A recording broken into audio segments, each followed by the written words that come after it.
some conservative celebrities lining up to throw their support to Donald Trump. Earlier this week, Trump locked in former Alaska Governor Sarah Palin, and now Trump is getting an endorsement from the Quack Attack. Duck Dynasty star Willie Robertson saying Trump is his guy. This man needs no introduction. You all know who he is. It's a man I'm standing behind this year to be the next president of the United States, to help make America great again.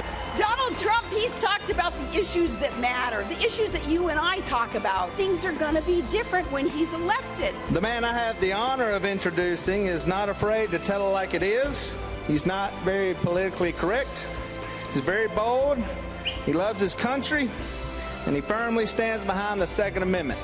He finally is the candidate that we can count on to be the president for all Americans. Do these big-name endorsements have an impact? Do they get votes? Do they convince the undecided to vote for a candidate or persuade someone to change his or her vote? And what about these endorsements for Donald Trump? Former Minnesota Congresswoman Michelle Bachmann goes on the record. Good evening, and I should say that Willie Robertson's father, Phil, a week ago endorsed Ted Cruz, so it's 1-1. One for Cruz and one for Trump. But do these celebrity endorsements matter? You know, I think that they are important fill-in for a lot of reasons, but I think ultimately people make their mind up, Greta, based on what is the message, what is the demeanor, can I trust this person, will they do what they said they're going to do? And I think there's really one thing that stands out above all others to explain the Trump phenomena, and that's because Donald Trump understands one of the biggest concerns that Americans are looking at today, Democrats, Independents, and Republicans, is this issue of unmitigated immigration.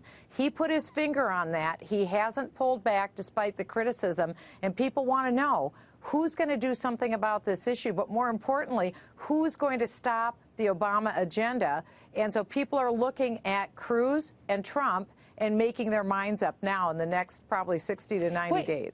Aren't jobs more important, though? And I mean, you know, as much as people care about things, those other issues, I mean, isn't fundamentally the first thing is, do I have a job? Does my kid have a job? Can my kid pay off student loans? Before I get to sort of the loftier issues that might be sort of not so immediate to me, isn't jobs the most important? Well, that's always been the #1 issue. And year after year after year, jobs has been the #1 thing. This is very different. We had a poll not too long ago that said terrorism was the #1 issue that people faced, particularly after San Bernardino and after the Paris attacks.